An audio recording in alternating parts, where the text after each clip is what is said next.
Campfire by Rose Mackey, Alien Book Tech. 1 of Under Violet Suns. The next morning, the three-person reconnaissance team slipped away at first light. Denara found herself reassigned from her normal medical shift to a foraging team. Her role was to undertake field analysis of potential foodstuffs located by the foragers and tag anything that appeared potentially edible for further testing. She was given a lightweight hoverbike, which she instantly fell in love with. Solar-powered and pollution-free, the aerodynamic vehicles were designed for exploring rough terrain. With both a hover and terrestrial capability and ample storage units, they were ubiquitous in colony planets. Riding it, she had never felt so free. She spent the day travelling between the foraging teams in the southern sector, and as she rode through the dappled forests, she found the tension gradually washing away in the warm day. It was a beautiful planet, the forest undergrowth shades of dark green, dark purple, indigo and gold. Tiny creatures scuttled from her path and little jewel-coloured birds called as she passed. For the first time in the weeks since their arrival, she felt herself truly relax. She hadn't realised how much being stuck in medbay all the time, coupled with the ongoing drama with the Mammon and Lucius, had affected her. She laughed at herself. Different planet, same problem. She really needed to get out more. She was interrupted from her musing by a request on her HUD. One of the foraging teams nearby had located a selection of fruiting trees that they wanted her to look at. She altered her course and reached them within a few minutes. When she got there, she found one of the Verit males, Vordan Pa, and a Falosian officer, Olna. They had gathered a selection of the fruits into tight nets that appeared woven from local leaves. They were sitting together, laughing and joking, Olna covered in a dark green, rapidly drying substance on her right side. It warmed Denara's heart to see signs of a community start to bond together. Vordan jumped up when he saw her coming. "Healer, thank you for your attendance." He bowed to her and she waved him away. "Don't be so formal, Vordan, I'm here to help." She smiled at his blushing response, then turned to Olna. "What has happened to you?" Olna's eyes sparked as she regaled Denara with the tale of her adventure, involving accidentally stumbling into a nest of local wildlife, falling into a nearby mud puddle in her haste to escape, only to find the little critters had stolen their gathered fruits when they returned to base. Vordan laughed outright when she described how shocked she had been when he began to weave the nets from the local vines and leaves. Vordan simply shrugged when she asked him about it. "Verit males often live off the land and use what we can find when we go hunting. Most of us can fashion something like this." Denara fingered the delicate weaving in admiration. "This is beautiful work." "You're very handy to have around," Olna quipped, which caused Vordan to blush again to the roots of his iron-grey hair. It was adorable, so at odds with his hulking figure. Denara spent an enjoyable hour with the pair analysing the fruit, declaring all of it apparently edible, or at least not immediately poisonous. It would need more detailed analysis, but it was very promising. They sat chatting after her analysis, enjoying the warm sun and nibbling on dried ration bars. She found Olna to be wickedly funny and discovered that she was the colony's food storage officer. Vordan was quiet, but with a quick, dry wit that took her by surprise. He sat, his fingers weaving the vines, deftly twisting and knotting, occasionally interjecting with sarcastic comments that had them in fits of giggles. Denara also noted that she caught Vordan's sneaking glances at Olna when she wasn't looking. Eventually, Denara received another request for assistance and started to pack up. "All right, I'm off. Places to go, flora to analyse," she joked. "Have fun and stay away from mud piles." Olna sniggered at her as they helped her load up her samples. Checking the time on her HUD, Denara figured that she could fit in another pickup before she would have to get back to base for her medbay shift. "Healer!" Vordan called out. "Here, take this." He held out what he had been working on, a smaller version of the fruit nets. It was a tighter weave, almost a knit, and the vines were different shades of green, teal and blue in a stunning coloured checker pattern. Denara was taken aback. "Vordan, thank you, but what is this for?" He grinned and waved off her concern. "Just a gift. I weave a lot to keep my hands busy. My brothers are refusing to take any more from me. I have to give them to someone." She blinked suddenly wet eyes, touched. "Thank you, it is beautiful." She attached the small sack to an empty belt loop, and it sat comfortably against her hip. She took off with a final wave and headed to her next destination. Denara let her mind drift to her first marriage. She had feared that she would never be free again. The suffocating confines of Svobodan society had meant that she was never alone, never able to just be. It had all been under the guise of protection and care, but it had always been about fear and control. She snorted. She could imagine what her ex-husband, or goddess forbid his mother, would have said about her riding a hoverbike in the middle of nowhere on her own, on a backwater planet with no infrastructure. Despite the issues with Lucius, she was growing to love this planet and slowly building a life here brick by brick. It had its own beauty. Her interaction with Vorden and Olna, her friendships with Odran, Fila and Zera, this planet was something new and blushing with promise. She would not let one failed affair deter her. When she arrived at her second site, her buoyant mood immediately drained away. Lucius and Peyton waited for her. She sighed, grit her teeth, and plastered a polite smile on her face. "Hello, warriors. What have you found for me to look at?" Peyton flicked a quick glance between her and Lucius before smoothly stepping forward. "Over here, Healer. We have located some root vegetables that we would like analysed." Denara nodded and stepped forward, acutely aware of Lucius's brooding intensity beside her. She coiled her empathic tendrils into her tightly. He was the last person's emotions she wanted to sense. He watched her silently as she scanned the samples. Peyton half-heartedly attempted to engage her in conversation, trailing off under the pressure of Lucius's gaze. Completing her analysis, she turned to them both, refusing to look at Lucius directly. "Unfortunately, these are not edible. I will upload an image for reference in the database to stop others from collecting them." She closed her scanner case with a snap. "Better luck next time. Excuse me, I have a medbay shift." She turned to her bike and began to pack up. Lucius flicked a glance at Peyton, who nodded and stepped away to give them some privacy. "Healer, I would like a word with you." "Absolutely not. Worst idea ever." "I'm sorry, First Warrior, but it is not a good time. As I said, I have a shift. Is it a medical emergency?" Lucius grimaced at her tone and shook his head. "May I call on you after?" She turned to look at him, the impact visceral. Goddess, he was gorgeous, all shimmering golden skin and waved and braided bronze hair catching the sunlight. She steeled herself. "I don't think that's a good idea. If you have a medical issue, I am happy to schedule you a consult at the medbay." He sighed and dragged a hand across his face. "Will you not even let me apologize? I admit I acted like an ass." Denara huffed in irritation. She supposed she couldn't avoid him forever. It was a small colony. "All right, you have 1 minute." Denara crossed her arms and waited. "I am sorry, my lady, I overreacted." "Yes, you did. And I should not have spoken to you the way that I did." "No, you shouldn't have." He paused, uncertain, and time stretched out between them as Denara's temper sharpened. "Is that it? Fine, apology accepted. Good day, First Warrior." She turned to go and Lucius reached out to grab her arm. "Please don't leave, Denara. Tell me how I can fix this. I beg your forgiveness." Denara stared at him coldly. "I don't owe you anything, Lucius. Not my time, my attention, and certainly not my forgiveness." Lucius pleaded with her. "I know, I don't expect your forgiveness, my lady, but I would like to try to earn it. Please tell me what I can do." "I don't know," she yelled, before wrenching her arm away and turning her back on him. "I don't know how to fix this. We were so new, so fragile. I don't think it can be repaired." She sighed tiredly, trying to gentle her tone.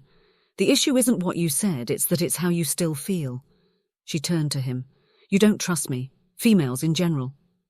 He looked at the ground, refusing to look her in the eye. "I've no doubt you like me. Care for me, even." Denara could sense his affection and regret even through her shields. "But there is a core of anger in you.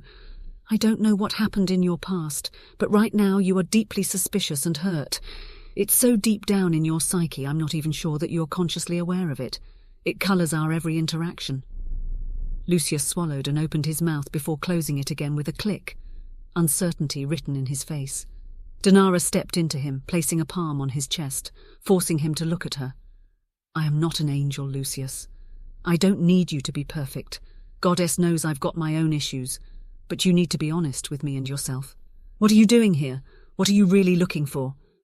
She could feel him practically vibrate with tension. She stepped back, her eyes bright with a sheen of sadness. "I like you, and we could have had something special, but I won't subject myself to another relationship unless I'm sure. I'm over-sacrificing myself for a male. I'm over-adapting who and what I am to fit someone else's needs and moods." Even now, your thoughts and feelings are focusing on me, how you can convince me to forgive you, not on yourself and what drove you to that." She dashed her tears away and flung her hands up in frustration. "Do the work, Lucius. Work out what you really feel and want and tell me how you think this can be fixed. Because right now, all I get from you is chaos, anger, hurt, fear, confusion. It's a toxic mess inside you that will eat you from the inside out." She sighed again and climbed onto her bike. "I'll see you at base, First Warrior." Lucius stood watching her ride off, his eyes hot with unshed tears. He swallowed, trying to clear the lump from his throat. Denara was glorious, passionate in her anger, and right. She was the closest he had ever come to a potential mate, and he didn't truly trust her. He wasn't sure if he was capable of truly trusting anyone, after all that had been done to him. But he was sure that if he didn't try, he would lose her forever. He had immediately noticed the net on her belt when she rode up, the type made by Verit males while hunting. Some other male had given her that gift.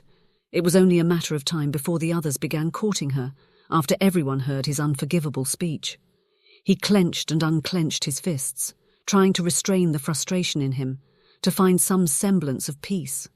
Unable to do so, he threw his head back and roared his hurt to the lilac sky, before sitting down heavily on a nearby fallen log.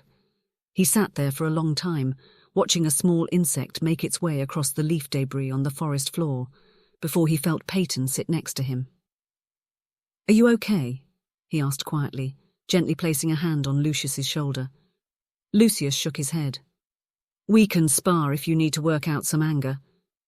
It was a genuine offer, made in the spirit of brotherhood. Lucius barked a sharp laugh. "Thank you, my friend, but this time I don't think this is something that a few punches can work out." And Lucius resolved that this time he wouldn't run away from his anger. He wouldn't let his past steal from him the bright promise he had glimpsed with Denara, the shimmering potential for a life better than he could ever have imagined for himself. Chapter 15. Injured teammate. The next few days, Denara once again threw herself into her work. She was aware that it was becoming an unhealthy coping pattern, but in the absence of anything else to focus on, at least it stopped her mooning over Lucius. Finally forcing herself out of the med bay, she sat on the steps outside her quarters, munching on yet another bowl of vegetable stew, and watched the activity in the central square of the base compound. She couldn't face going back into her quarters on her own with her thoughts careening around inside her head like meteors. Her HUD alerted her to an incoming call. She deliberately looked at the icon to accept, and Fila's face overlaid her vision. "What are you doing, girl? Still sitting feeling sorry for yourself?" Denara hissed a laugh, nearly choking on a chunk of vegetable. "Fila, how in the name of the goddess can you be such a bitch when you are from an actual race of empaths?" Fila sniffed derisively and buffed her nails against her jumpsuit dramatically. "The goddess herself has blessed me with a talent for cutting through the shit." Denara cracked up laughing. "Come join us. We've got a sneaky project we're working on." Denara was instantly suspicious. "Who's we?" "Me, Zira, Kirili, and Livia?" That didn't allay her suspicion at all. "What are you doing?" "You'll have to come find out." Denara hesitated. "Come on, Denny, it'll be good for you." Fine, where are you?" "Engineering Storage Locker 5. Fila's face was replaced with a little green glowing dot that appeared on a map of the base. Denara dusted herself off and strode through the compound to the assigned location, finding the girls standing inside the open container giggling. Denara sniffed the air, something catching the back of her throat, making her cough. "What are you doing?" There were baskets of the peach fruit covered in blue fuzz stacked everywhere. They had set up a production line, Zira peeling the fruits, Kirili scooping out the tart pearls, Livia carefully feeding them into a large juicer. Fila was standing in front of a barrel, pouring in jugs of the juice. They chorused a hello to her, and in short order she was pushed into line to take over from Fila pouring the juice into the large barrel. "Why are we making so much juice?" The girls laughed again before Fila responded. "We aren't making juice, we are making moonshine." "What? Don't be such a bore, Denny. We've got more scientists and engineers than you can shake a stick at. It's perfectly safe. We've decided that it's time to move things along and start getting the guys to loosen up. Who doesn't love a party?" Denara noticed a large metal cylinder with pipes and hoses trailing off of it. "Did you sneak us still on board?" Fila nodded, unrepentant. "Are you insane? The cadet will flip when she sees this." Kirili rolled her eyes. She'll thank us. Colony cohesion is a key priority. The development of bonds through social interaction is essential to the first stage of colony establishment. Denny sighed theatrically. I guess I could always say that we were using it to create medicinal alcohol. It's maiden feast next week. I suppose it'll do us all good to let our hair down. Healer thrust another jug in her hand. There you go, that's the spirit. The others sniggered. No pun intended. Keep pouring. Denara stuck her tongue out at Healer, but did as instructed. The next morning, Denara pried her eyes open to the insistent buzzing of her HUD. She had left the girls at nearly 0400 hours, and according to her HUD it wasn't even 7 yet. She'd less than 3 hours sleep. Her HUD changed its buzzing to the red alert tone, the icon flashing in her vision when she opened her eyes. Adrenaline flooded her as she scrambled out of bed. She blinked to accept the red alert, and the Kadek spoke briskly in her ear. Healer, prep yourself for immediate departure. There has been an accident at the crater site. Odrin is injured. Take a full emergency medkit. Meet at the shuttle zone in 5 minutes. Yes, ma'am. Denara hopped on one leg, trying to pull her jumpsuit on and fighting with the fastening. She slammed her feet into her boots and raced down the steps 2 at a time. Blasting into the med bay, she grabbed the blue emergency medkit that was prepped for just such a situation and raced to the shuttle zone with 1 minute to spare. Lucius and Tarlac were already there, stowing their own gear in one of the small surface shuttles. Designed with a small carrying area just big enough to fit a stretcher and seats for 4, they were simple to control. Vorden sat in the pilot's seat, completing the pre-flight checks. Vorden signalled their readiness, and the Kadek appeared once more in their HUDs. Medivac team, get in, stabilise Odran and bring him back. The others can continue their primary mission and return on their hoverbikes. Your mission is not investigation, it is medical only. First warrior, you are in charge. Protect the healer at all times. If you feel her safety is in jeopardy at any time, pull her out. Denara felt Lucius's immediate surprise firm into determination as he nodded. Yes, my lady. What is the nature of Odran's medical emergency? Denara inquired. The communication was somewhat garbled, but it appears that he has fallen and injured himself. The team has applied first aid, however they suspect he is bleeding internally. Lucius and Tarlac exchanged glances. While Odran was a healer, he was also a fully trained Verit warrior. Genetically designed to be stronger and faster with enhanced healing and reflexes, it was highly unusual that a warrior would be so seriously injured by a fall. Denara was awoken by Lucius gently touching her shoulder. Denara, wake up. We have something to discuss. They had left the base, speeding into the early morning sky as the primary sun was rising, spilling lilac light over the landscape. Denara had snuggled down to get a couple more hours of rest before they would reach the crater.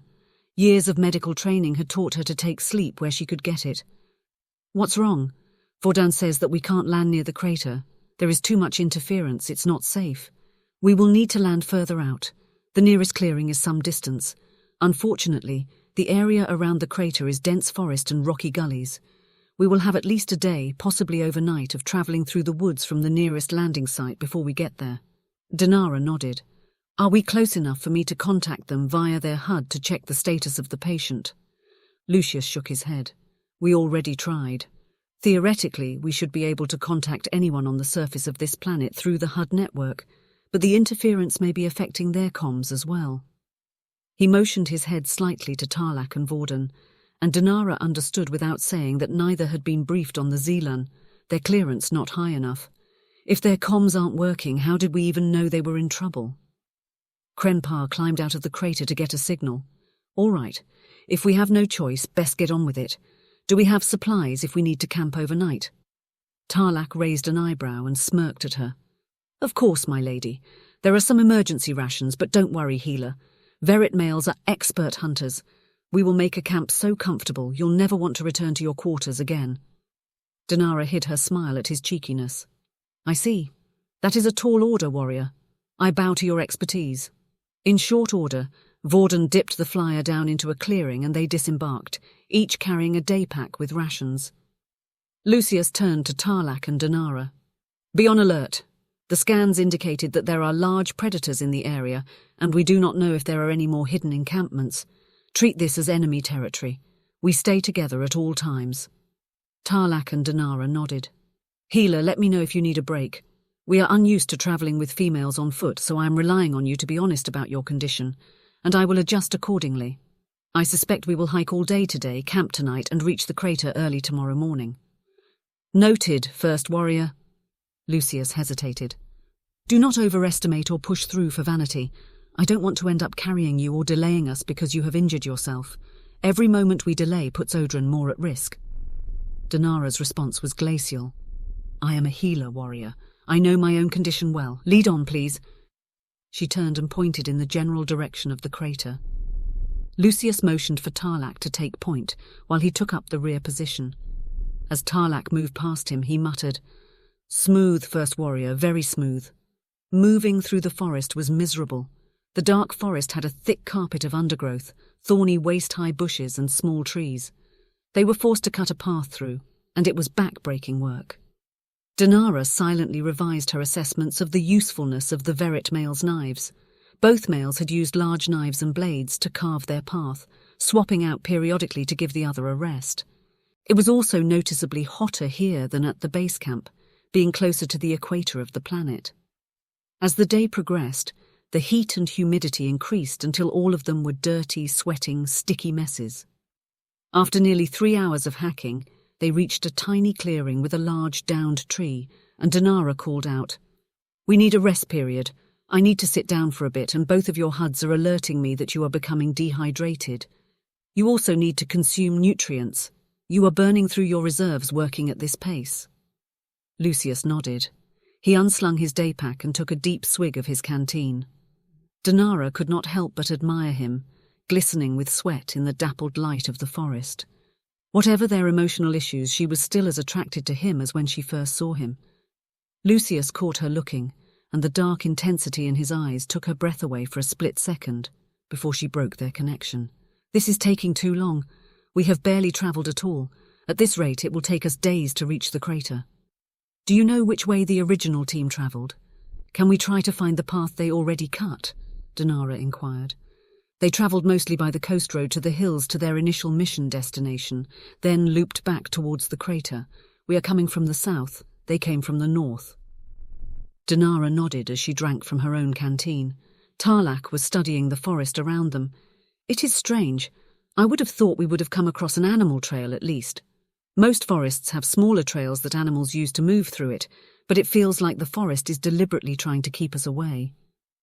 "Perhaps we have lost the goddess's favour," Lucius replied. He knew what Tarlac meant. It felt like wrestling with the vines. Many of the males had noted that the planet seemed particularly challenging. The sheer number of minor injuries for the scouting patrols, the scanning issues. It was as if the whole planet was against them. Denara seemed surprised at their comments. "Really? The Falosians feel the opposite. This planet feels incredibly welcoming to us. Many of us have noted how strong our empathy seems to be here, how easy it is to encourage the plants to fruit for us."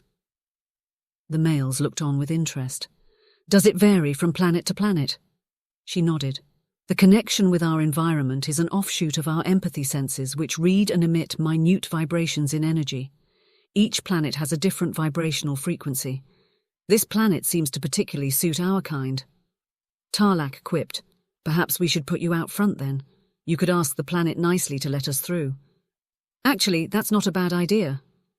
Before Lucius could stop her, Denara hopped off the fallen log and moved to the wall of trees where they would be cutting their next path. "Let me try something." She placed her hand on the gnarled dark purple bark and stilled herself, sending her senses outwards. Breathing deeply, she slowed her mind and listened. After long moments she heard it, the slow, gentle beat of the forest. It came to her like waves on the ocean, the sense of life all around her. She let it wash over her as she slowly placed her forehead on the tree. She sent out her gentle request for passage, whispered it like the wind through leaves. She tried to communicate, passing unobtrusively, moving like animals through the forest, causing no harm, one with nature. Minutes passed, and eventually she received back a sense of approval. It felt like warm sunlight on her face, the scent of flowers. Thanking the ancient trees, she reeled in her senses and disentangled herself from the forest around her. The temptation to stay in the warm, slow embrace was strong. It was one of the main reasons that Falosians rarely enmeshed themselves in this way. More than one foolish Falosian had been lost to the slow beat of the world. She turned back to the males to find them watching her, fascinated. Lucius could not determine exactly what she had done, but her scent had changed, become overlaid with floral layers and the scent of the forest after rain. Tarlac asked in a hushed whisper, "What did you do?" "I asked the forest to help us pass through in the least destructive way possible. I conveyed that we wanted to be like the animals, moving naturally within it, not cutting and carving through. I think it agreed, but it's hard to tell with plants." She raised a shaking hand and massaged her damp forehead. Instantly, Lucius was there, handing her a nutrition bar and canteen. "Sorry, it takes a lot of energy to connect to plants. Their thinking is so different from ours." He helped her ease down to sit on the log again and knelt before her. "Can all Falosians do this? Surely we would have heard of such a power." It was a significant talent. If other species knew, they would be much in demand. Denara shrugged as she tore off a chunk of the seed bar and began chewing methodically. "All of us can, to different degrees. It's like all Verit males are strong and fast, but some are stronger and faster than others." Lucius nodded. "I still don't understand why more people don't know about this." Denara avoided meeting his eyes. "We don't advertise it. It can be dangerous. Falosians have lost themselves in the merge before. In my first year as a med student, I interned in a long-term care ward. There were several patients in that ward that had merged too deeply and couldn't pull themselves out. They ended up in a coma." Lucius's lips thinned to a fine line. "And you did this? How could you do something so dangerous to put yourself at risk?" "I did it for Odrin. He could be dying waiting on me getting there," Denara replied hotly. Lucius clenched his jaw, and she could swear he was grinding his teeth. "I am responsible for your safety, and you agreed to follow my lead. You will never ever put yourself in danger for one of us again. How do you think Odrin would feel if you had been harmed saving him?" Denara drew herself up with wounded dignity. "I will do whatever I deem necessary. I follow your lead in respect of security, but this you have no jurisdiction over. Do not presume to tell me what I can and cannot do." Lucius was undeterred. "I will not allow you to place yourself in harm's way again. We will find another way around. And how will you stop me? I can use my empathic senses anywhere, any time. I'll knock you out and carry you myself if I have to," Lucius shot back. Denara shot to her feet. "Try it and see what happens." Excuse me, if I can interrupt your argument for a moment." "What?" Lucius spun around to see Tarlac standing in front of a small trail through the forest. It had not been there before. Tarlac's skin was almost translucent with shock, his eyes bugging from his face as he pointed to the path. "I think it worked." Lucius and Denara stared mutely in shock. Denara wasn't sure what she had expected, but never in her wildest dreams had she imagined that it would work so well. They stood rooted in awe for a moment before Denara bent down and grabbed her pack. "Let's not waste this gift the forest has given us. Lead on, first warrior." Denara bowed with a flourish and waved her hand towards the path. Lucius glared at her, his fists clenching as if he was imagining wringing her neck, before grabbing his own pack and stomping off down the path. Denara followed after him, Tarlac taking up the rear position. Their progress moved much more swiftly after that. They stopped twice more during the day for quick rests, and each time Denara could feel Lucius's eyes following her as she moved around their camps. As the sun was setting, they came across a small river meandering through the forest. It pooled into a clearing where the ground was raised on one side and flat, and Lucius declared it to be a suitable campsite. Activating their shared HUD link, he brought up the aerial map of the forest that showed they were nearing the crater site. "If we leave at first light, we should be there before midday tomorrow." Denara looked at the flashing red alert sign, the symbol of medical distress. That was Odrin. Funny, sweet, friendly Odrin. She hadn't realized how close she'd grown to him, how much like a younger brother he had become. She swallowed hard, holding on to her composure. Odrin needed his chief healer, not his friend. Time for her own emotions later. She started when she felt someone touch her. Lucius's big warm palm was on the nape of her neck. She had been so lost in her thoughts that she hadn't felt him come near her. "It will be all right, Denara. He is strong. We'll get there in time. We will joke with him afterwards about being the first adult male in Verit memory to need a healer after a tumble." Denara nodded. Lucius gently massaged her neck for a moment and she let herself sink into the warmth of him. It had grown cooler as the night fell, and she realized that the light was growing dim. "Come on, let's set up the campsite." Lucius and Tarlac efficiently hollowed out a small fire pit for them, lining it with smooth stones from the riverbank. Denara took their canteens down to the river, scanned a small sample to ensure that it was drinkable, and then filled them up. When she returned to the little site, she noted that they had created a small covered area by bracing a branch between two of the trees and layering it with a tarp from their day pack and discarded fronds from the nearby giant ferns. Open on three sides, it would provide some shelter, but allowed for good visibility of the surrounding area. Lucius had stored their packs under the shelter and rolled out their bedrolls, and Tarlac was nowhere in sight. Lucius turned to her and smiled. "Just like home, wouldn't you say?" She nodded, enchanted by the little campsite. "Tarlac has gone hunting. I know you do not prefer meat, so he will try and find some fruits or vegetables as well. We have rations, but we should conserve them in case we are unable to hunt." Denara nodded. "I will eat whatever is offered with gratitude.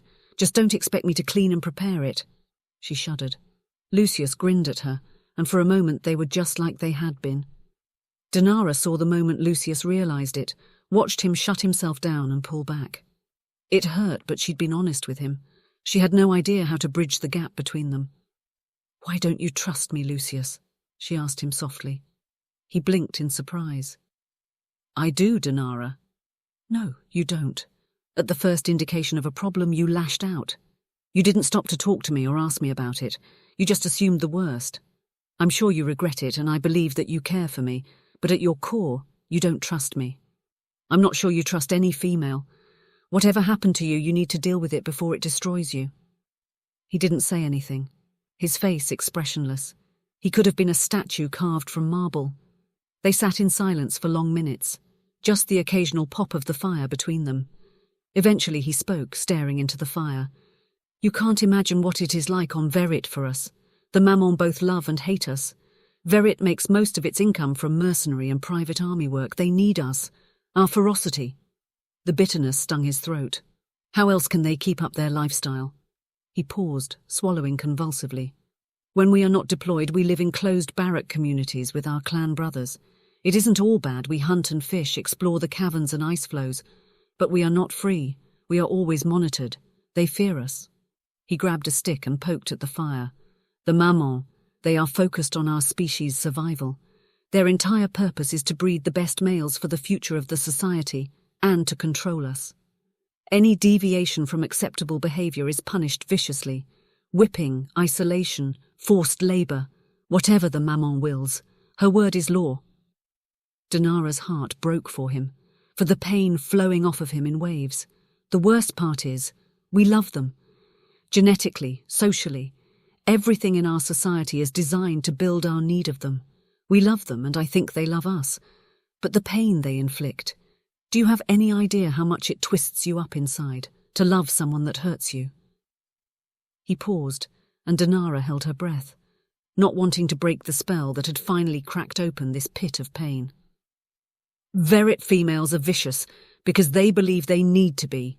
They are so afraid of us, they fear that if they don't quash any hint of rebellion instantly, they will be forced into more extreme measures down the track. It has happened before, thousands of males killed when they tried to rebel. It's why we don't allow off-worlders on Verit or off-world mates. The last time we did, the females that we brought in challenged the Mammon's way of ruling. The rebellion afterwards destroyed whole clans." Lucius looked up at her, tears shimmering in his eyes. "I told you that my younger brothers were being fostered in the Matriarch Citadel. They are there for my good behavior. If I stray too far from the path, they will be executed as punishment for me, and an example to others." Denara stood and slowly moved around the fire to sit next to him. She didn't say anything, just wrapped her arms around his huge shoulders and held him as he shuddered. She stroked his hair and pressed gentle kisses to his temple. "I can't fix your past, Lucius, or your world. But here on this planet, you have a chance to be different, to create a different path for you and your brothers. You get to decide what you do next." Denara sighed. "Think about it." They continued in silence after that, Denara building up the fire and Lucius adding more fronds to their enclosure. Denara monitored his emotions closely. He seemed calmer, as if talking about it had lanced some deep wound, allowing the poison out. Whether it healed clean was up to him. Eventually, Tarlac returned with a handful of vegetables on a vine and a small, furry creature. "The hunter returns triumphant!" He grinned broadly and held up his trophies. Denara smiled warmly at him, carefully not looking at the dead creature. "Well done, Tarlac," Lucius stood. "Thank you, warrior. I will clean and skin the meat." He took the animal down to the water's edge out of sight. Denara took the vegetables, quickly confirming they were on their approved for consumption list, and then speared them on a branch and began turning them in the fire. By the time Lucius returned and similarly speared the meat, Tarlac and Denara were chatting companionably, and the tense atmosphere had dissipated. When it came time to go to bed, Denara found herself wedged between the hulking mass of the males.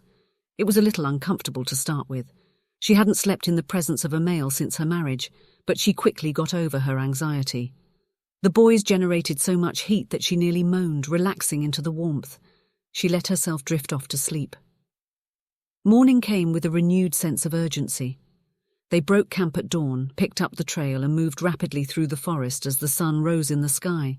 The only thing that slowed their progress was an encounter that left Denara breathless. They were nearing the crater when Lucius pulled them to a sudden stop. He made a slashing motion with his hand that had them all crouching on the path, frozen. At first, Denara was unsure what was going on. When she drew in breath to ask a question, Lucius reached over and pressed a finger to her lips, motioning with his head to the path in front of them. Emerging from the forest was a stunning creature. Nearly 6 foot tall, walking on 4 legs, it was covered in luxurious feathers. Dark red and purple on its head and back, lightening to pale lilac on its sides, underbelly and muzzle, here and there dotted with startling speckles of blue and green. Its paws featured 3 toes, each equipped with a wicked-looking claw. Its muzzle was elongated, featuring rows of small, sharp teeth, and its eyes were large, vertically slitted gold. It delicately stepped onto the path and turned to look at them. For a moment it seemed like the forest held its breath, and she saw Lucius bare his teeth at it and raise up onto his haunches, ready to spring up and defend if required. The creature regarded them for a long moment, its gleaming black and gold eyes unblinking, before chuffing in their direction and crossing the path to continue into the forest. They stayed crouched for several agonizing minutes, making sure it had gone, before Lucius declared it was safe to continue. "Lucius, did you see it? Did you see it?" Tarlac breathed. "It was amazing. Can you imagine hunting it? It's a predator eyes at the front. It would be spectacular." Lucius nodded, baring his teeth in a wild grin. "You could upgrade your Dathalka fur with a feathered cape trim." Denara kept wisely silent. She suspected that this was a Verit male thing that the Falosians would never understand.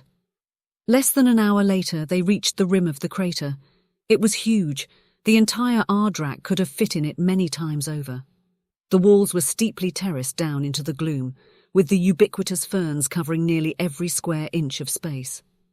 Lucius activated his HUD. "Medivac team to Mission 1 group. Come in, please." The HUD crackled before they were answered. "Mission 1 here. It's good to hear your voice, First Warrior." Situation report. "We are at the bottom of the north wall. We have established a secure base in a cave. Healer Odrin was caught in a rock slide while investigating the lower levels. The floor of the crater is not solid. It is wormed with caverns and layers built up over time. We dug him out and returned him to base camp, but he has multiple broken bones and suspected internal injuries. Acknowledged. Where is the best location to descend? We have installed a beacon at the top of the way down on the north wall. We've run a guide rope. There is a steep set of natural stairs. Just follow the guideline. Acknowledged. We are heading across and down now. We'll be waiting." Lucius led them around the rim to the marked beacon and had them line up single file.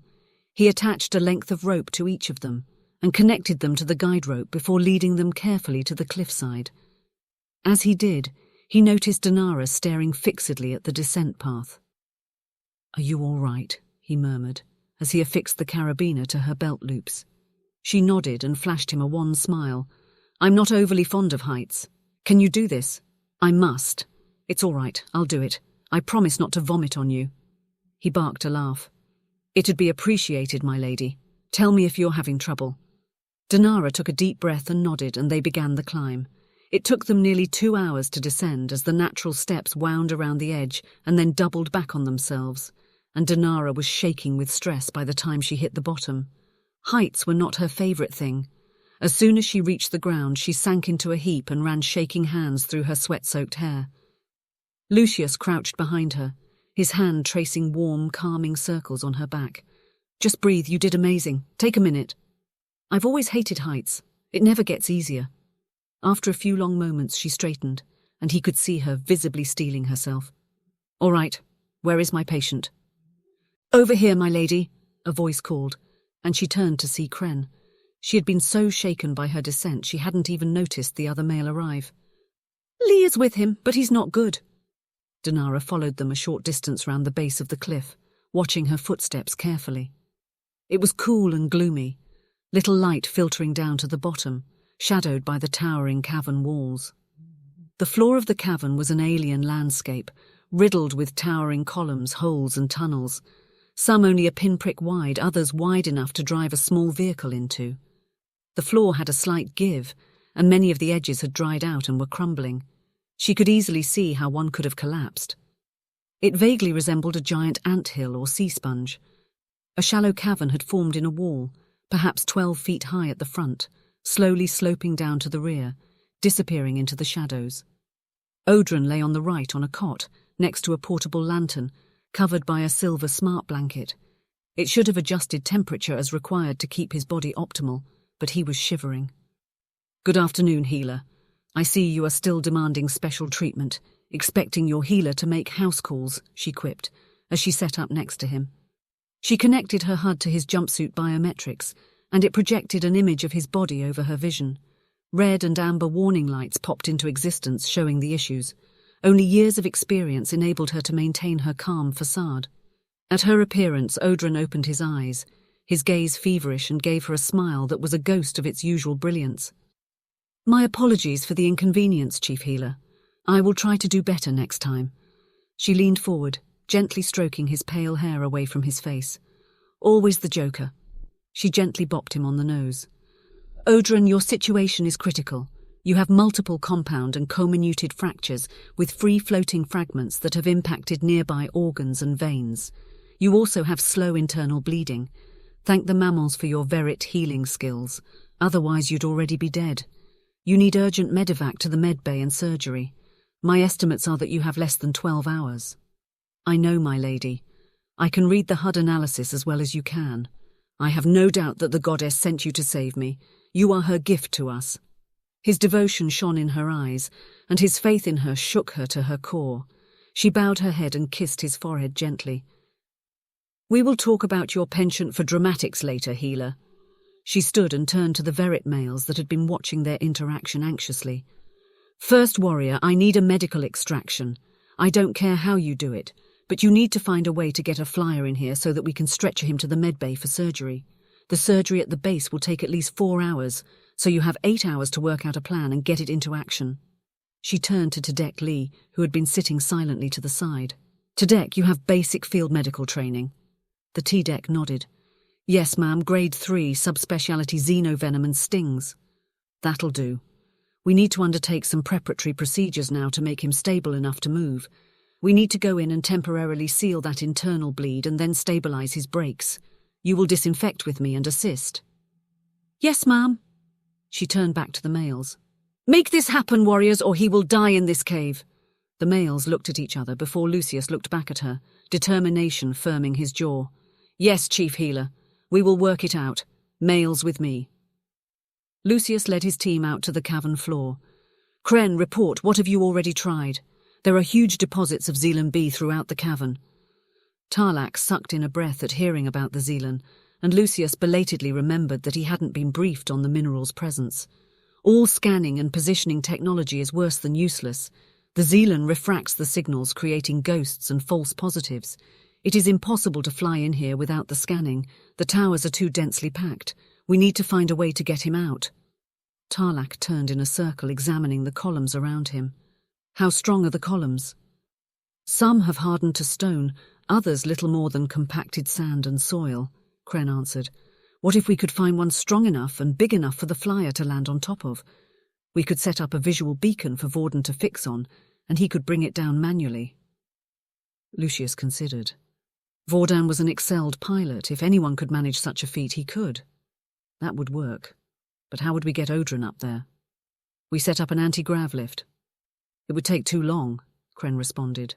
Anti-grav lifts require detailed calibration, and with unreliable sensors, if we get even one pole wrong, the whole thing could tip upside down and throw him off. Tarlak was insistent. Let's go manual. Set up a pulley and winch system. We can use anti-grav bots to stabilize to take some of the load. That wouldn't require full calibration. It could be done manually on the fly. Lucius paused for a second more, considering his options before nodding decisively. Let's do it. Kren, locate a suitable column, climb it and install the visual beacons. Tarlak, get back up the set of wall stairs and contact base.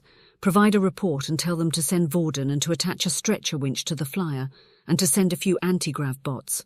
Tell them they need to have him here in 4 hours. Yes, First Warrior. Both males instantly turned to run off to their tasks. Lucius returned to the cave to check on Denara. She had set up a portable med tent, creating a sterile environment around Odrin. She had her hands sheathed in nanogloves through the access ports of the tent. When he got close, she spared a glance at him and nodded reassuringly, then returned to Odrin. Clearly his help was not needed there. Standing outside, he took in a deep breath and allowed himself a single moment to feel the panic welling. He could still remember Odrin as a gangly youth, learning his first sword skills. Lucius had been the one to take him hunting for his first Datalka fur, to mentor him through his first spaceflight. Odrin was every bit as dear to him as his blood brothers, and it wounded something deeply inside Lucius to see him so low. He let the adrenaline fill him, the fear rising in his gorge until he thought he might lose his breakfast. He crouched, shaking until the stress passed. This was the way of the warrior, to face the fear and come through the fire renewed. He calmed himself with watching Denara treat Odrin. She was so competent, passing instruments to Lee, pausing occasionally to ask Odrin if he was all right, talking quietly to keep Odrin calm. Strong, warm, patient. She cared for Odrin as a friend in her own right. She would not let him go to the goddess without a fight. He suspected she would have done the same for her worst enemy. He couldn't imagine Denara letting anyone take someone she deemed was hers without a fight. Unlike the Mammon, who dealt in survival of their species rather than the individual. Lucius sucked in a breath as it hit him like a lightning strike. Denara would never harm someone, never sacrifice them to her ambition or machination. It was simply not part of who she was. He knew it in his bones and his soul. How had he let his fear cloud him to this truth? For fear it had been. Gear that the bright promise he had found with Denara was fool's gold, that he had finally been manipulated into falling for a Mammon's scheme as so many good males had before him. He was shaken to the core, breathless at the realization. Denara turned to look at him sharply, and he realized that she could likely sense his wave of emotion. Immediately he began corralling his wayward feelings, putting his inner walls back together piece by piece with teeth grinding focus. This was neither the time nor the place. Odrin's life hung in the balance. His people needed the First Warrior, not Lucius, the love-struck idiot. The funny thing about time, when you're bored it drags. When you are trying to save the life of your dear friend, it flies by. Before Denara knew it, it was time to go. When she surfaced from her hyper-focus, it was to find Lucius crouching beside her, offering her a nutrient drink. "Please, my lady, drink. There's more to do and we can't have you passing out." Mutely, Denara nodded. She had stabilized Odrin, delicately applied temporary laser seals to the worst of the blood leakage, and encased the breaks in cushioned air casts designed to immobilize the injuries against even the roughest of movements.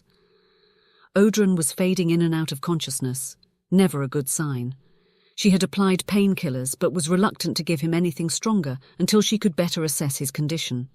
He needed replacement blood immediately, as well as another derma infusion of concentrated nutrients. His Verit physique was burning through his reserves at an astonishing rate, trying to heal. She was sure he had become noticeably thinner in just the few hours she had been here, his cheekbones pressing against his skin, his eyes bruised and sunken. Denara drank the nutrients down in one gulp. "Is the flyer here?" Kren approached. "About 5 minutes out. I've marked the pillar for them to land on, but Goddess only knows if it will hold the weight of a flyer. I did a visual inspection, but without accurate scans, it's guesswork. Lucius nodded approvingly. Kren had done his best, but this whole thing was a gamble at best. Lucius stood. All right, Tarlak. You and I will carry Odrin to the pillar. Kren, guide the way. Healer, what do you need?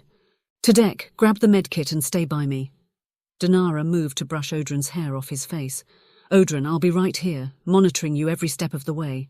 He nodded and whispered to her. She stepped back. Lucius, he wants to talk to you in private.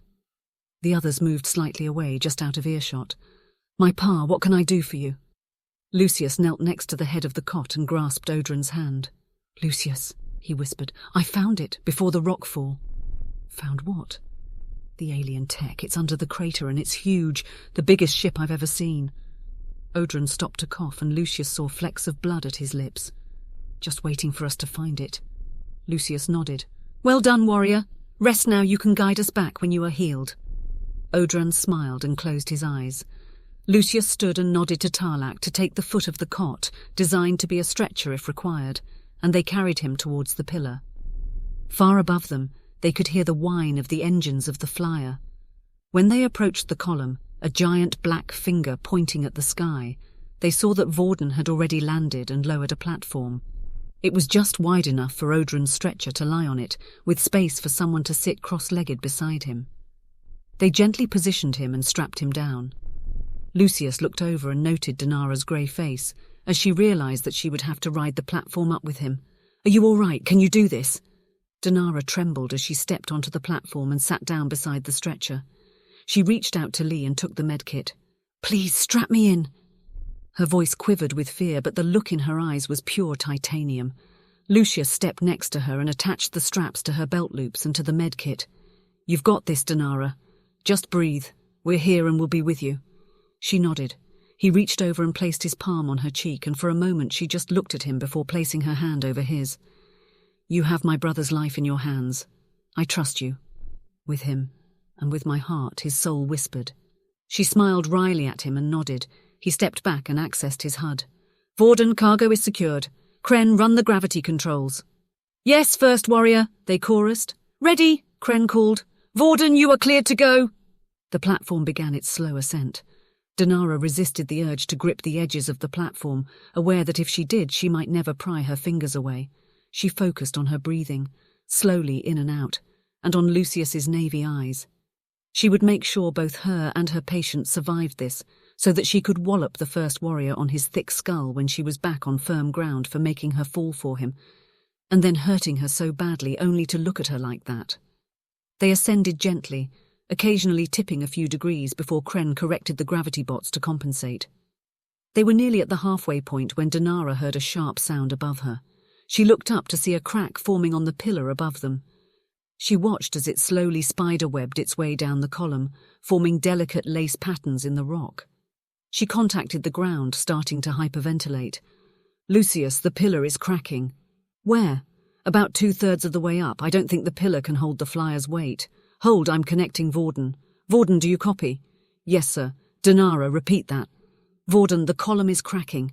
There is a growing spiderweb fracture about 2/3 of the way up, creeping down towards me. Noted. What is the pace of advancement? Will you make it to the top? I don't think so. Denara focused on slowing her breathing. This was literally her worst nightmare. Be calm, healer. We've got this. Vorden, you need to take off to relieve the pressure. Can you lift off and hold a hover just above the column? I can, but the backwash will rock the platform significantly. We'll compensate with the gravity bots. It'll still be a bumpy ride. Lucius paused, considering. Denara would not be happy with him, but she would be alive.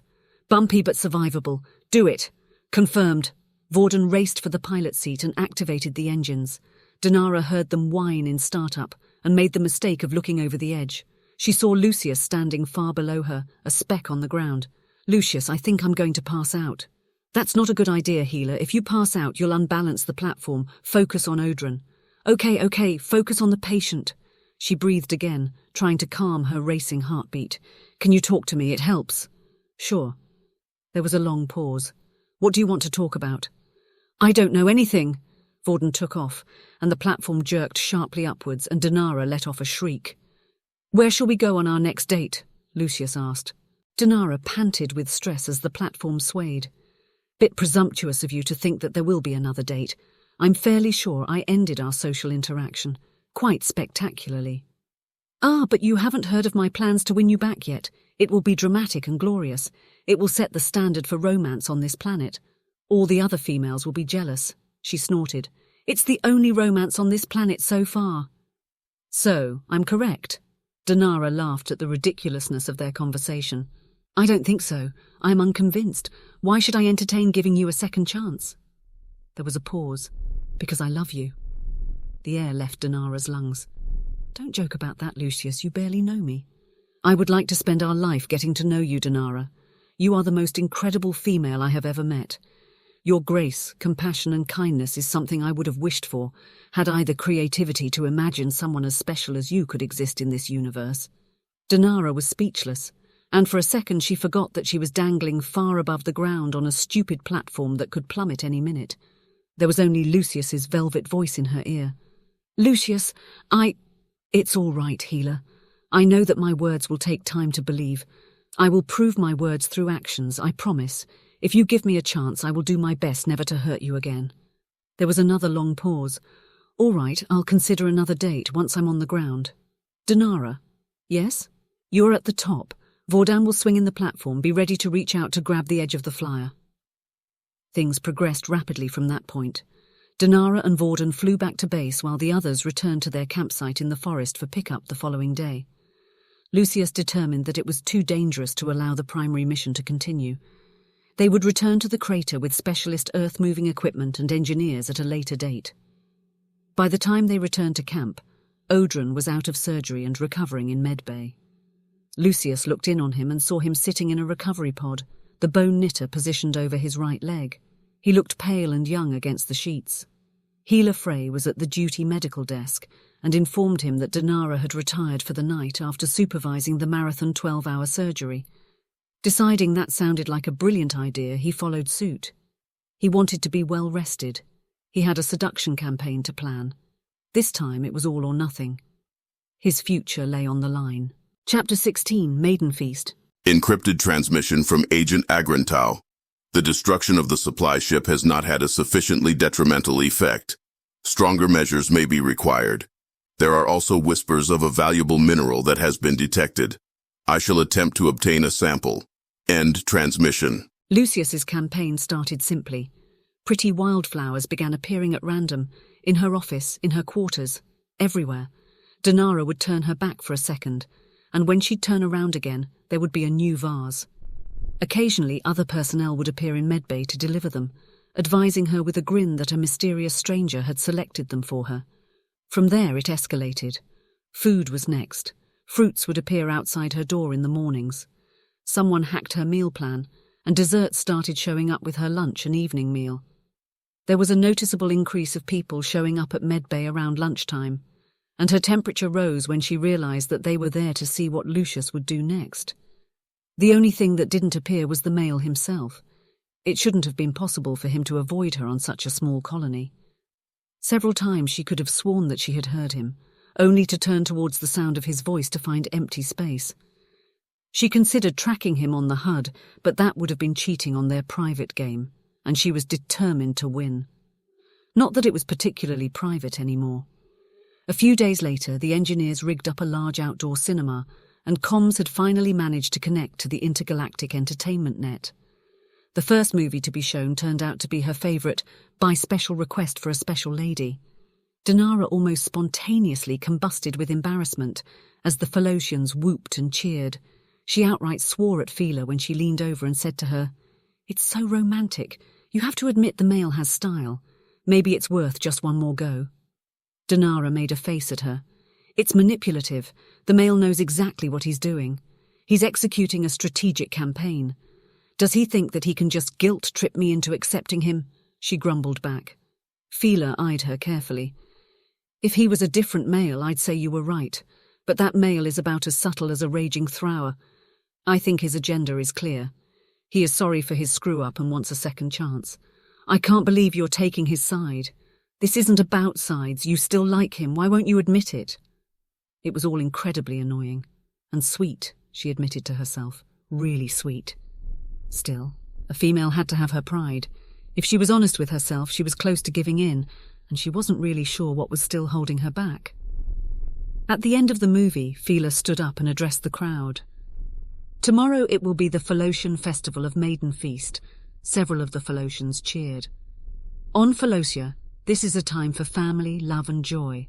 We invite you to celebrate with us. The festival begins at sunset. We fast during the day and feast at night. She paused. It is traditional to bring offerings of food to Maiden Feast. On this day, Falosians eat meat. Several of the males perked up, and Denara heard whispers of hunting. Healer smiled wickedly. Traditional dress is encouraged. The Falosians whooped in excitement, and the males looked puzzled. She laughed her husky laugh. You'll find out. The next day there were noticeably fewer males than normal. It appeared that nearly all of them had requested leave to go hunting for the day in preparation for the feast. Given all the recent stress, the Kidek had approved the request for all but the perimeter security guards. During the day, the Falosians prepared. They rolled out large barrels into the corners of the central square of the base. In between, they laid out large trestle tables, a stage for the musicians, and in the middle, in a circle of lush growth, they set up a large bonfire. Smaller fires were dotted around the green. The Kidek wandered by and opened one of the barrels to inspect the contents, nodding appreciatively at the sweet smell before passing by Healer with a knowing smile and a wink. The Falosian music started at sunset. Healer, Sraya, and several others played a mixture of instruments, calling the others to the feast. The tables had been laid with fruits, vegetables, desserts, and breads. The males arrived first. They brought meat, the spoils of their hunt. Some already cooked, some they added to the fire. The air was thick with smoke from the fires, the scent of cooking meat and anticipation. Before long, the first of the females arrived. Zira emerged out of the smoke, taking the male's breath away. Gone was her utilitarian jumpsuit. In its place was the Falosian traditional dress. Low-slung belts of beaten gold held up layers of luxurious fabric panels in shades of green from darkest emerald to palest turquoise, providing flashing glimpses of her tattooed legs as she walked. Her torso was wrapped in gold and silver chains woven with strips of fabric and tiny beads, framing intricate chest and shoulder tattoos. On her brow she wore a circlet of matching gold that curved across her forehead and round her cheekbones, sweeping back in a flare of wings at her temples. Her hair, down from its usual braids, flowed down her back in a wave. Dark paint at her eyes added depth, making her mysterious and otherworldly. The other Falosians appeared, all dressed similarly. The fabrics and metals came in all colours, complementing the individual females' colouring. Many of the females left their breasts exposed, the chains twining under and around to frame them. The males stood agape, the females appearing ethereal in the dark, smoky night and reflected firelight. Each female went to a barrel and dipped in a cup. They moved fluidly towards the central fire until they stood silhouetted against the flames, poised for a moment as the drums reached their crescendo, before raising their cups to the sky. As one, they called out, "Praise the goddess!" It was a war cry to the goddess and this new planet, a declaration of ownership, before each tossed her cup of alcohol into the fire. The flames shot into the night sky, the blaze crackling and roaring. The Kidek herself stepped forward, her gown a red so dark it appeared nearly black. Her muscled arms were twined in gold chains, her torso wrapped in dark red fabric. "Welcome to Maiden Feast! Eat, drink, praise the goddess!" The females repeated the cry, and this time the males joined them. Denara put her pad down on the table and pressed the heels of her hands into her eyes in an effort to relieve the tension. Through the open doorway, she could see the glow of the communal fires and hear the rolling, thundering bass music. While she was glad that she was not there, that she would not have to go through the usual argument about why she wouldn't dance, she was sad that she was missing the camaraderie and the opportunity to mix at the first formal gathering of the colony. Still, Frey would be along before midnight to take her shift, and given the distant laughter and shouts, the party would still be in full swing. Promising herself a large slice of cake, she returned to the Maman's health protocol design. She didn't notice the male standing silently in the doorway, taking in her fatigue and pallor. He shook his head to himself. She really worked too hard. Her soft heart needed someone to protect it, to stop her giving too much of herself. As he waited patiently for her to notice him, he was chagrined to realize that she was so absorbed in her work, she was completely oblivious to him and her surroundings. So much for our connection or my animal magnetism, he thought wryly. Deciding to take another approach, he sauntered up to the table and slid the plate he held onto the surface as he dropped down to the seat across the desk. Denara looked up in surprise. "Oh, Lucius, you startled me." After days of his games, she couldn't believe that he was sitting here in front of her. She was so annoyed she wanted to strangle him, and so happy to see him she wanted to kiss him breathless. Lucius smiled at her. "My lady, I brought you spoils from the feast, since at the rate the mob out there are eating, there will be skin and bones left and little else." He lifted the plas cover off the plate to reveal 2 large rolls stuffed with meat and gravy, a small bowl of steamed vegetables, and a selection of desserts. "Thank you, Lucius. That is very sweet." With her toe, she pushed the bin further under her desk, in an effort to hide the discarded wrappers from her energy bars. "Does this mean that your campaign is at an end?" she asked. He smiled enigmatically and nudged the plate again. Obeying, she selected one of the rolls. "Does the party go well?" she mumbled around a mouthful. Lucius nodded, feeling immense satisfaction at seeing her eat the food he had provided for her. Although the maman and her aides did not attend, they removed themselves to her quarters for a night, mostly in protest at your Falosian traditional dress. She nodded sagely, trying to keep a wide grin off of her face. Hardly unexpected, but sad all the same. It would have been good for her to start to get to know us a little more. The dance and the dress say a lot about us as a culture, and our identity as females. She could learn a thing or two. Such as? Lucius leaned on the table, interested. She couldn't help but notice how his gilt skin and gleaming hair looked alive in the dim lights, the muscles on his arms as defined as a sculpture. The dance signifies freedom, grace, and strength. The movements are fluid and stylized, representing the variety of the female form. The dress has evolved as a result of our lack of males. If a female was looking for a partner, she would bare her breasts, signifying that she was willing to engage in a relationship. It is an important rite of passage for our females, and the choice of each female as an individual. Given the reason that most of us are here, it is hardly surprising that most would choose to bare themselves in invitation.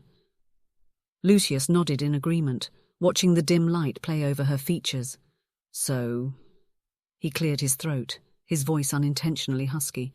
"Why were you not dancing and wearing the dress?" He waited with bated breath for her response. She took her time chewing her mouthful. "Well, it is not exactly practical wear for working in a medical environment," she quipped, "but rest assured that I will wear my dress should the occasion warrant it." She gave him an arch look. "And the dance? Surely one of us could have covered for you so that you could participate." She looked at the roll in her hands, suddenly not hungry anymore. She pushed the plate and the rolls away from her. Attempting to shrug nonchalantly, she plastered a smile on her face. "I didn't feel like it. Besides, why do you care so much?" she challenged. "I would very much have liked to see you dance," he said softly, determined not to let her push him or their connection away. "I think you would be very, very beautiful." He watched the delicate rose suffuse her cheeks as her mouth formed a soundless O, marveling again at the miracle of her. "Lucius, thank you. It is nice of you to say that. I mean it. I think you are perfect, every curve." He smiled at her, transforming his gentle, tender aspect into something else. In his eyes she could see a fierce possessiveness and the promise of fire. "Have you ever seen our native dance?" The question was an intimate whisper. She could only shake her head mutely in response, still stunned at his open declaration of admiration. "Allow me to show you." He rose fluidly to his feet and moved to the center of the room. He stood silently for a moment, head down, listening to the drumming beat in the distance, getting a feel for the rhythm. He raised his eyes to look at her and positioned his feet in a loose, even stance, his eyes blatantly suggestive, his body graceful. His right arm twitched up and down, then paused. His left arm twitched back and forth, then paused. He did it again, off the beat. She giggled. Eyes locked with hers, mischief gleaming in their depths, he proceeded to do the silliest, most uncoordinated dance she had ever seen in her entire life, each limb twitching out of rhythm, head bobbing, resembling nothing so much as a duck. Within moments, her giggles had escalated to full-scale belly laughs, complete with snorts, and she had to lean on the table for support. He completed his dance on one knee, arms raised to the sky, as he wobbled precariously for balance before collapsing to the floor in laughter. Denara was laughing so hard she could barely breathe. "That," she gasped, "was the most impressive display of native dancing I've ever seen." He nodded in response. "It is the traditional dance of my people," he intoned solemnly. "Are you considered a great practitioner of this dance form?" she inquired innocently. "I am an unacknowledged master of the form." His response was smug. "In that case, I cannot wait to see another performance. It was quite enlightening." He rose to his feet and gave a dramatic bow. "Lady Denara, I would be more than happy to perform at your convenience any time, day or night." His grin was sinful, and she felt her insides melt at the gleam in his eyes. "Rest assured that however dire you feel your dancing to be, mine will always be worse." She rose in response to take his outstretched hand, joy ablaze in her heart. She met his eyes. "First warrior, I accept your most kind offer of a dance any time, day or night." Lucius swallowed, his mouth dry. "I meant what I said, my lady. I love you." "You don't know me," she countered again. He would not be deterred. "I know your soul. You are smart, kind, compassionate. You cared for the maman despite her doing everything in her power to cut you down. You are selfless for those you love." Denara was speechless. "And I trust you." She shook her head in denial, and he reached out and cupped her face. "Denara, feel me." She didn't want to risk feeling his indifference, his fear, didn't want to risk this precious memory being tarnished. Still, if she never risked it, what if he told the truth? She chewed on her lip for a moment, indecisive. She would not live a half-life in fear. She sent a tendril out and examined his emotions. Her breath caught in her throat. He trusted her, deeply and truly. The anger was still there, would probably take years of working on it, and she pitied any woman that tried to control him. But her he trusted completely. She could sense herself in his mind, a shining, radiant light. "Lucius!" She kissed him, pouring her love and warmth into the kiss. "Oh, excuse me, Chief Healer." Frey stood in the doorway, laughing. "I didn't mean to interrupt." Lucius looked up and grinned at her wickedly. "You didn't interrupt, Healer. Your timing is perfect. We were just leaving." He grabbed Denara's wrist and dragged her behind him, towards her quarters, while Denara laughed in delight. When they reached the stairs, he swung her up and bounded up them before stopping outside her door. He let her slide down his body to stand and leaned back to look at her in the dim light. "My lady, will you invite me inside?" In answer, she took his hand and opened her door and pulled him in. The lights in her quarters were low, and she led him to her bed. He looked at her with eyes gone navy, and she knew he was taking everything in. "My lady." His voice was hoarse with emotion. "Hush, Lucius, don't say anything." She pulled him into a hug, and they just stood there, wrapped around each other, soaking in their shared warmth. "Come to bed." She dimmed the lights further and shucked out of her jumpsuit. She climbed on the bed and scooted over to lie next to the wall to make space for him. He removed his own jumpsuit and climbed in, relaxing as she immediately snuggled into him. There was an awkward pause, neither of them quite knowing what to say next. "You know, this is our first time in a bed," she whispered, and he laughed in surprise. "My apologies, a serious oversight on my part." "This is weird, isn't it?" He sighed heavily. "A little. I am sorry for making such a mess of this, Denara." She nodded against his chest. "We'll work it out, Lucius. Don't tie yourself up in knots." He rubbed the bristles on his chin against her hair. "I've never slept beside a female before." She smiled. "Then let's start there and see how we go." They lay there together in the dim light for a long time, just enjoying each other's presence. After a while, Denara pressed little kisses on Lucius's chest, and his kisses in return became hotter. After a little while longer, neither of them had any time to think about their awkwardness, as they were consumed in their shared fire. Chapter 17. Sabotage. Denara decided that she could get used to waking up next to Lucius. As the sun rose, he rolled over on top of her and peppered her nose and cheeks with kisses. His eyes crinkled in the corners as he caught her laughter in a gentle kiss that was turning much more serious when she received a HUD alert that Odrin had awoken.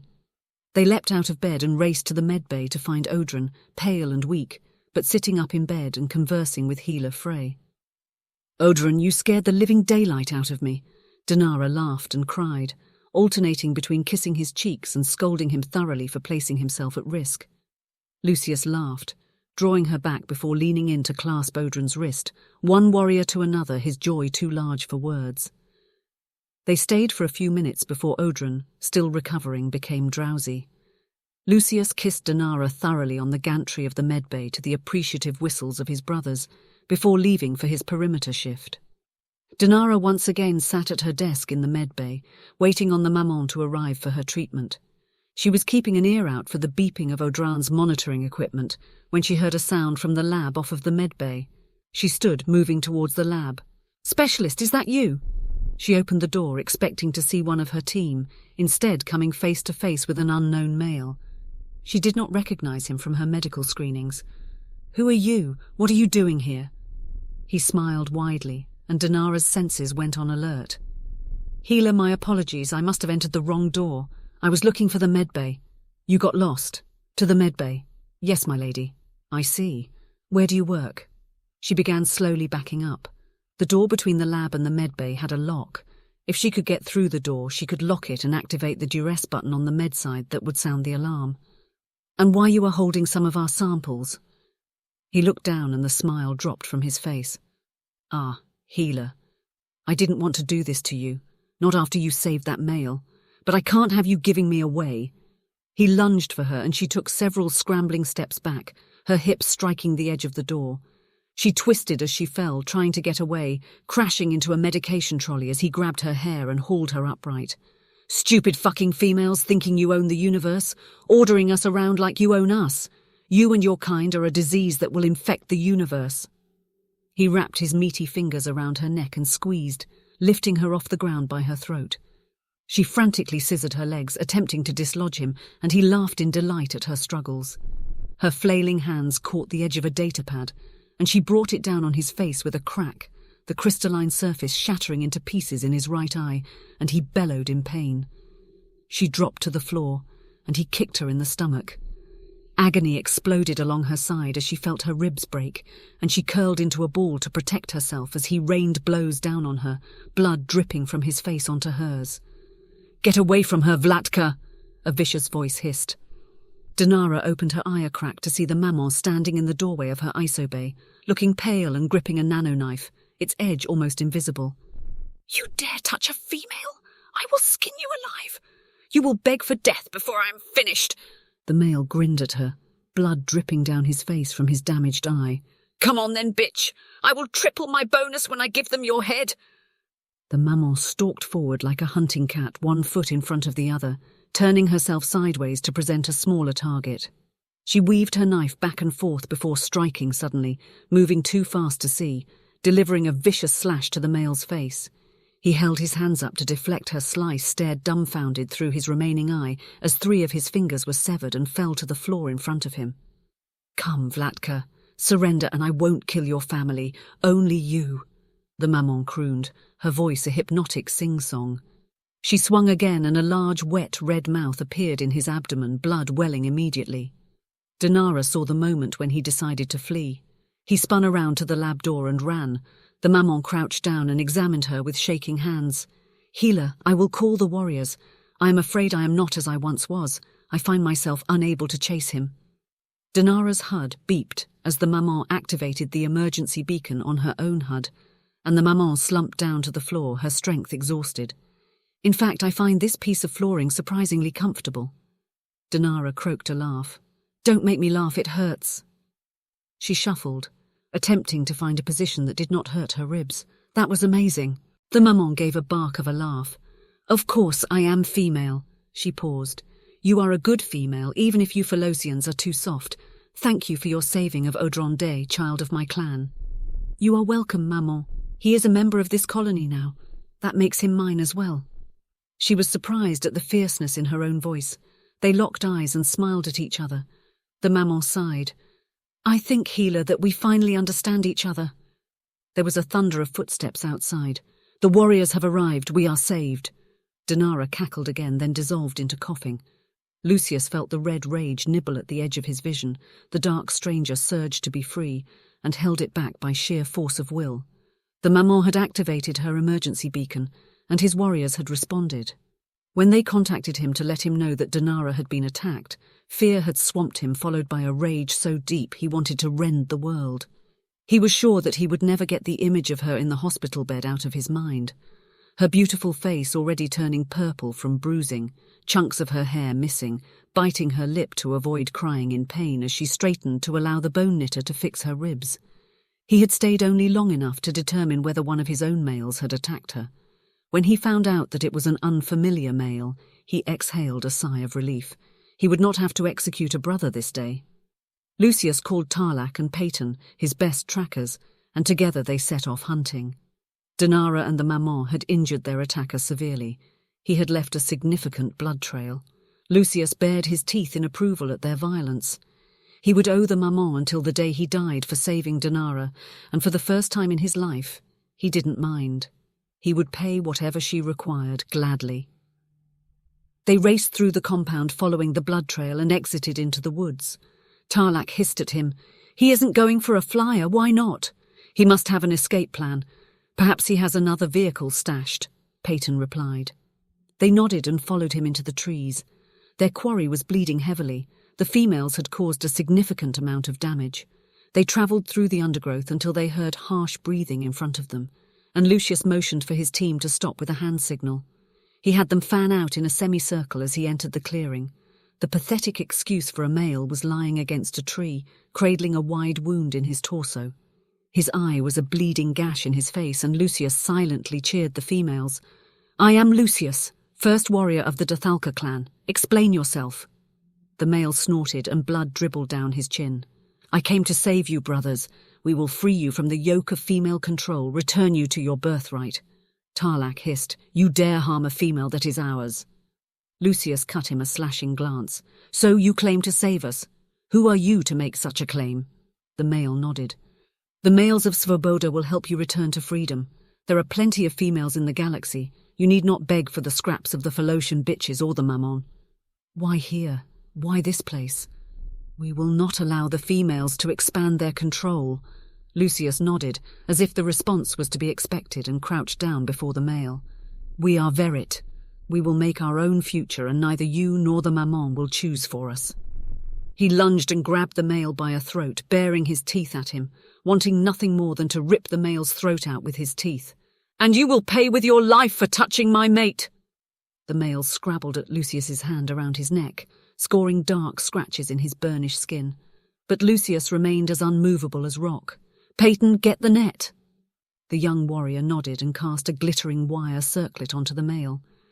Lucius hastily moved back as the circlet expanded into a gleaming network of microfilaments. Peyton activated the net with his HUD, and the net silvered, then contracted around the male, immobilizing him, the lines of the net cutting into the male's flesh. Tarlac produced 2 telescopic poles and slid them through the net and between him and Peyton.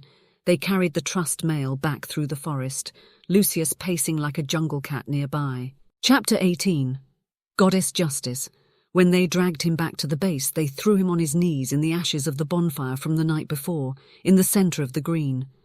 He sent out the call on the general HUD channel, and within moments, the courtyard was full of hulking males baying for blood, and icily furious Falosian females. The mammon and Denara had been brought forth to witness, both lying on stretchers. Lucius turned to Denara. "My lady, is this the male that harmed you?" Denara nodded, unsure what was happening. He turned to the maman and spoke to her respectfully. "My lady, is this the male that attacked you and the healer?" The maman jerked, hearing the unusual deference in tone, and assessed him coolly for a moment. "Yes, first warrior. This male harmed your mate." Several males sucked in a breath at the maman's endorsement of their mating. She straightened. "In accordance with the code of our people, I forfeit my right to justice. You and your brothers may punish him as you see fit." Lucius nodded and looked at Denara, wan in the morning light. He could hardly believe he had left her just a couple of short hours ago, kissing in the sun like teenagers. He longed to break the male before him, extract eons of pain for every second she had endured, but they needed information more.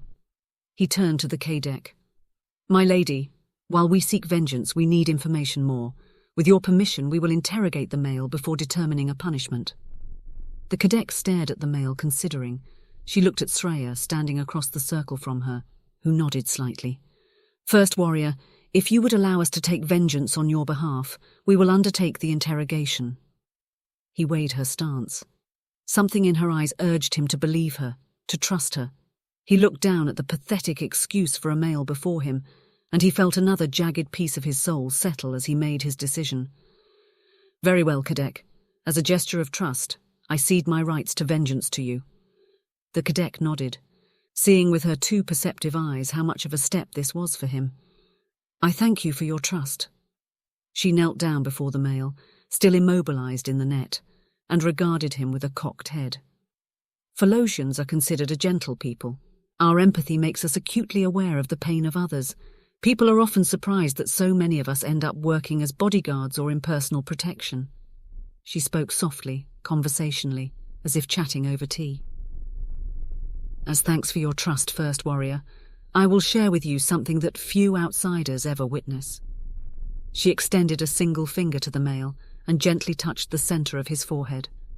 The world seemed to freeze for a single second, every blade of grass, every tree leaf waiting for an unseen command. The cadet's face stayed relaxed and calm as the male began to scream. He screamed as if his insides were being torn out, like he was on fire. He screamed in agony and fear and pain. He screamed until his throat tore and blood vomited from his mouth. It seemed to go on forever, but it was less than 5 minutes later when he stopped abruptly. Denara's croaky voice came from the sidelines, still damaged from being held up by her throat. "He has had a heart attack. He's dead." The silence was absolute. Eventually the maman spoke. "Sister, what did you do to him?" It was the first time she had ever addressed the cadet so respectfully. The first generations of Falosians engineered mental skills into the children of their new colony. Telepathy, telekinesis, empathy, the whole range. She sighed. It caused problems. Too late we realized the ethical issues that came with them. Over time we decided that some gifts were simply too dangerous to employ. She stood, dusting off her pants. "Now we only use our empathy. Culturally, we consider telepathy to be an invasion, a rape of the mind. It is very violent to insert your thoughts into another's, or to take theirs without permission. Many people believe that we are no longer capable of telepathy, that it was bred or engineered out. For some of us this is even true, but not for all of us." She turned to Lucius. "First Warrior, take some time with Denara. I have extracted the information required and will brief you at your convenience." He bowed deeply, his brow furrowed. "And this killed him." The cadet hesitated, torn.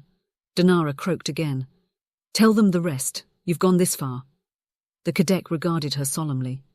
"Very well, healer. Empathy is not just a passive skill, it can be active. In his memories I saw the things he had said, done and thought. He was a very violent individual. I emanated back at him the fear, pain and violence he had meted out on others." The male's eyes widened at the implication. "I gave back only what was given out." Her voice hardened. "I protect my own First Warrior." Lucius bowed deeply again. All around him he felt the others doing the same. When he raised his eyes, he saw awe and hunger in the male's expressions. They had respected and admired the Falosians in an abstract way before, but many of the males had wondered if they were too soft for this life, if they could accept the depth of fury and passion that made up a Verit male, if they could bring the dark stranger that lived in all of them to heal. But here were worthy females, ready to give their lives to protect others, ready to defend themselves and their planet. The males looked on the females with new eyes, and they liked what they saw, if the heat in their gaze was any indication. The maman hissed, "Enough of this! Males, take Denara and me back to the medbay." She motioned contemptuously with her chin at the dead male. "Someone dispose of that." The maman's acerbic comments broke the tension of the moment. Lucius moved to Denara and gently picked her up in his arms, to her surprised squeak, careful of her healing ribs, and carried her back to her isobay. When they reached the medbay, he simply sat on the bed with her in his arms and held her, his face against her hair. She stroked him gently, understanding that he needed to reassure himself that she was safe. "It's all right, Lucius, I'm fine. The maman got there in time." He didn't respond, unable to unclench his jaw enough to speak. She simply sat there, allowing him to hold her in silence, until the tension eventually began to drain from his muscles. He swallowed reflexively, breathing past the fear of losing her. He looked up at her, their breath intermingling, and he gently rested his forehead on hers. "I love you, my lady. I would mate with you if you would allow." Her eyes widened in shock. He continued, "I know we have only known each other for a few weeks, and I have been an absolute ass." She snorted, and he mock glared at her. "I'm declaring my love to you, female. Have mercy." He sucked in a breath. "I know that this seems sudden, but when I thought I might lose you, my heart stopped. I would be honored to be your mate, your shield, to learn and grow with you."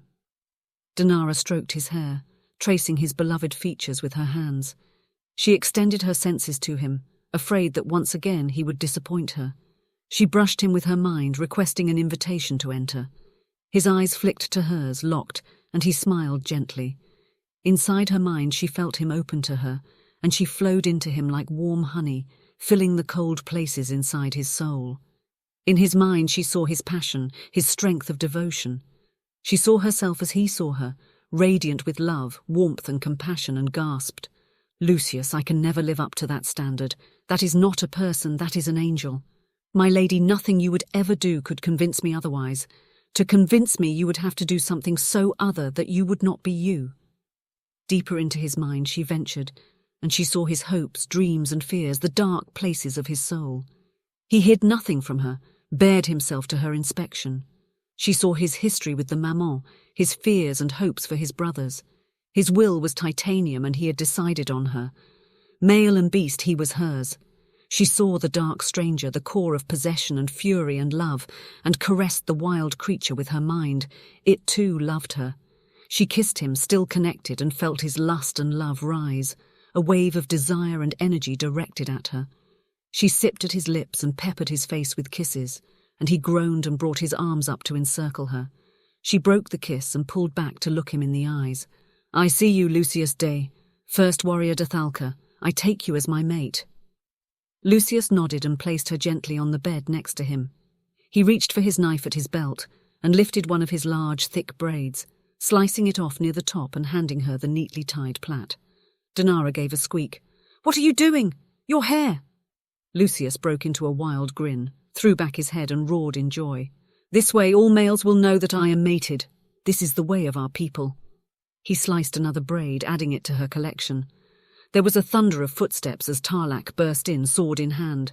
What's happened now?" He slid to a stop when he saw them, saw his fearless leader grinning like a madman, the braids in Denara's hands. "She has accepted your mating. About time. Congratulations, first warrior." He slapped Lucius on the shoulder before bowing to Denara. "Congratulations, chief healer. Now, if we could keep the roaring to a minimum, this is a med bay. We could all do with some peace before the drama starts again." He winked mischievously and ducked as Lucius growled and threw a cloth at his head, while Denara laughed. The end. Chapter 19. Epilogue. The maman eased her way into the cadet's office and sat down at the conference table, feeling about 1,000,000 years old. She regarded the cadet impassively. Despite her better judgment, she had formed a grudging respect for the other woman. Fry had strongly questioned the wisdom of selecting the Falosians as a partner in this colony. She had used every connection and favour she had to get her clan selected first, get herself placed here, where she could observe the progress and address any issues as they arose. These males were hers, and they deserved the best chance they could give them at a new life. At first, it seemed like her worst fears had been realised. The Falosians were so soft, so casual with the males. Perversely, she viewed the cadet allowing herself and her maman-la to live, to stay on the colony, as a significant lapse in judgment. These women would never be able to protect and guide the males, to control their violent impulses. Goddess bless, they were empaths, they were guided by emotions. But even she could admit that she may have judged precipitously. The healer had shown surprising backbone in dealing with Lucius, and in defending herself against that Vlakta. The cadet had no problem making the decisions necessary to protect the colony, and her execution of the thief had been impressive in its efficiency and viciousness. She could work with a woman like that. "How are you feeling, maman?" "Like I've been hit by a shuttle." The cadet flicked an assessing glance at her, and for once Frey didn't bristle in response. "Yet you have enough energy left to insist on this meeting. What plot do you have underway now?" The cadet smiled at her slightly. appreciative of her grit. The maman smiled back tightly. We need to send a message to the unsteady and the Matriarch. We need to let them know about the Zealand and organize to get troops here to defend this colony. The cadet assessed her. I have considered this, but we must be careful. We don't want to tip off our unknown adversary. The maman raised an eyebrow. You took his memories. You and I both know that our adversary is not unknown. Svoboda is coming for us. The Zealand may be our best weapon. If we manage it well, it will give us more than enough wealth and power to defend this planet. The cadet nodded again. Very well, let us send the message. There was a pregnant pause. I do have another concern. The accomplice. The cadet sighed. Yes, I don't think they could have done this without insider assistance, and the catalyst was stolen before we landed on the planet. The maman evaluated her options before nodding decisively. All the more reason to get more help. They already know that we are on alert. They will be expecting a reaction. Not calling for help would look suspicious at this stage, like we have something to hide. The cadet smiled appreciatively. Agreed. Let's draft the comm. Afterward, thank you for listening. I am an indie author and reviews mean the world to us, so if you enjoyed this audiobook, I'd love it if you could leave a review here. Ebook and print books are available on Amazon, and the full unabridged audiobook can be purchased at rosemackie.com. If you want to share on social media, I'd love it if you can tag me at @rosemackie_author on Facebook, Insta or TikTok. If you really loved it and want to read more, check out rosemackie.com, where you can sign up for my newsletter to hear about future books. No spam, I promise. You'll get access to extra scenes, free novellas, and be the first to hear about new releases.